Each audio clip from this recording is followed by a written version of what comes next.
morning, everyone. So when I clap, two claps, I want you everybody stand, and one clap wave your hands. So dapat active mo ha. So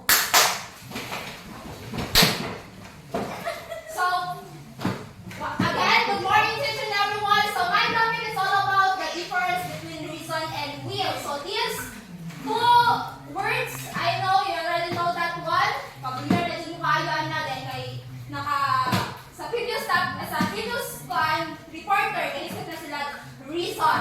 So, but before that, I want you to observe the pictures. Then, the tree food at the sea nga, aha na siya ga padulong, unsay direction niya? Anyone? Padulong diri? Or padulong dito? Diri, padulong na diri. Pero sa natumayon nga, ang usa ka tawo nga mapariha diha sa kahoy. Kano sa natumayon? Dili siya kasabot siya sa padulong. Have the right decision in life. Ana, siguro no, ana siya. So, We don't have real ways. will. So, now, let's go to the will.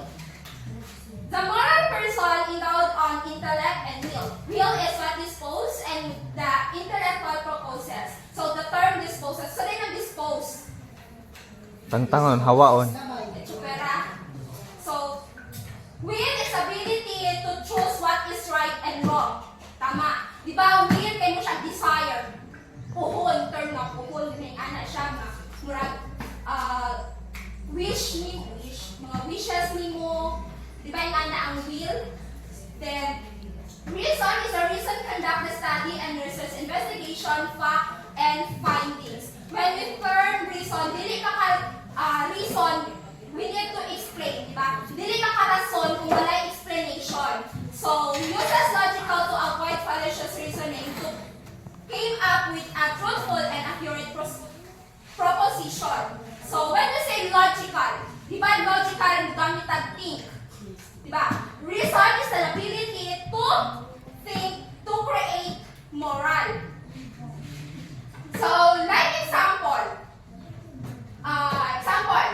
reason kay imong gamiton ang reason para mo function ang will.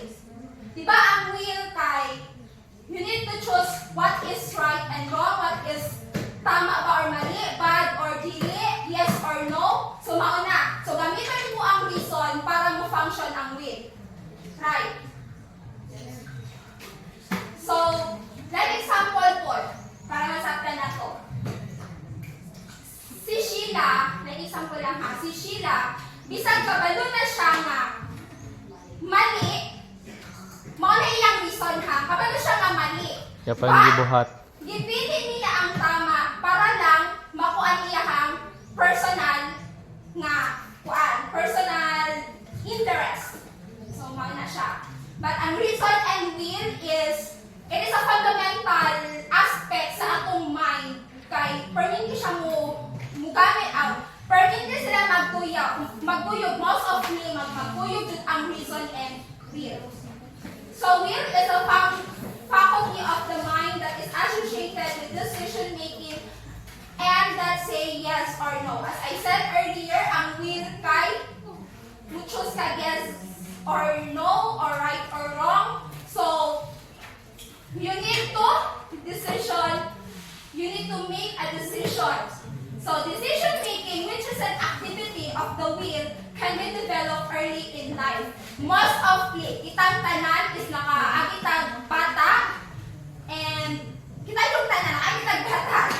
And especially ka ng mga anak, kanan ay mga baby, di ba? Kamong mga mother, di ba inyong anak is inyo siyang pasagdaan para lang maka-learn through that one. So ang decision making na develop siya childhood mga bata kanang mo choose tag mukhaon ba ko rice or dili, rice or bread, coffee or meal, murag ingani ba murag kag na kay decision nga dapat ikuan mo. Then kailan mo Jane call Sarah Sort. Start? Start. Kailan mo niya? Di ba? Kinsay wala kailan niya? Personal. It is a famous French philosopher nga essential, sa mga yung study ganit essentialist. Sam, sa mga siya. Was saying an individual person was nothing until, ha? Naman siya kung sa essentialism. Tungkol sa mga kuan. Sa mga bata, mga child, mga kuan. Was saying an individual person was nothing until he or she start making decision. So according ni Gina, useless ang usa ka tawo kung dili pa siya maka-decide or maka-decision kung insa iya ang buhaton. Free will is the ability to choose between different possible courses of action and the power or not siya, sorry, right to act, speak, or to think as one wants. There is the power of self-determination. When the will is free, there is freedom. Diba? Kung ang will daw, kung naatay free will, so naaputay freedom. So according to Litikuan ni Horneta 1972, the stuff of the free will is a multidimensional power, energy, or strength, and is free to a degree that he has energy. So useless, diri yun na-emphasis na, is made on what freedom is and not on what is not. Unsay meaning ana? Unsay pagsabot ninyo ana?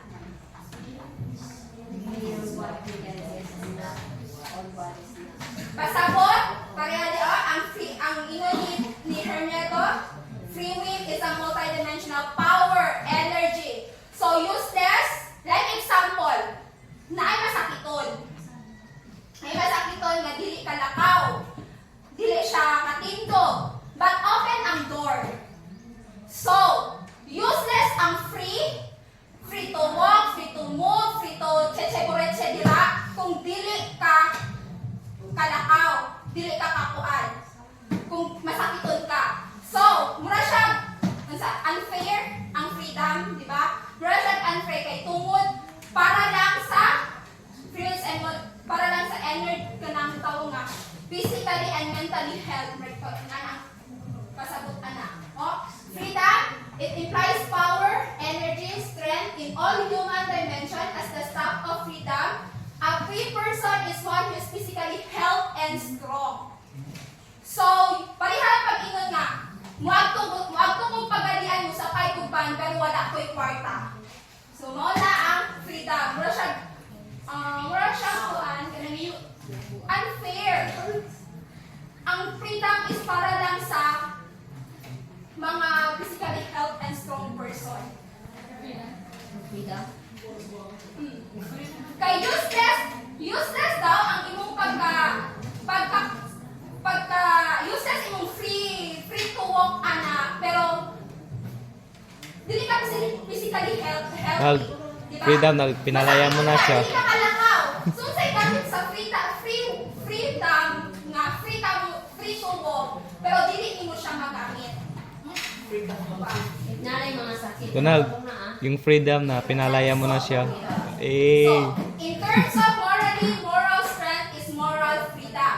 Morally strong people will not allow a tyrant to thrive as last long. So, say tyrant kasi pagbasaan na? Tyrant. Diba, like? Mudiman. Tyrant is contra ni mo.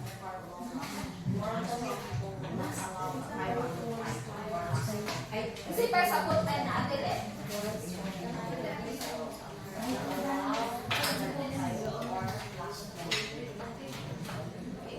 Ang other term of tyrant is parang bang naay for example naay kontra pero specifically na kontra na imo ang tyrant na istorya diha is your moral dilemma kada ang imong decision making. Yes. Ikaw, hindi ka marunong ka what is right and wrong. Dapat, pursue ka in your right decision. So that, tigyo na ang tyrant sa imo or ang imong contrast in your inner self, dili siya mo last long. Dapat, morally strong daw ang isa ka tao, even though mo based on circumstances, dapat strong ka. Like mothers, dapat strong ka as if you want to be a mother. Dapat you are strong enough to face consequences with your family, with your community. Anak ka dapat. You must never give up because giving up, mura na ka anak nagpakamatay. Di ba? Kana ditong mag-suicide, they are not morally strong. Mo na definition anak sa ilaha. If they went on suicidal process, they are not morally strong because the tyrant in his or her body is kada bang ang ilang conscience is mo gipa himo niya nga gatagpuyo sa iyang kuan is that is why mo natin susod niya in the end According statement ni Jose Rizal, there can be no tyrant where there can be no slaves. One statement ni Dr. Jose Rizal. Kung walay magpa-uto-uto, wala po mo.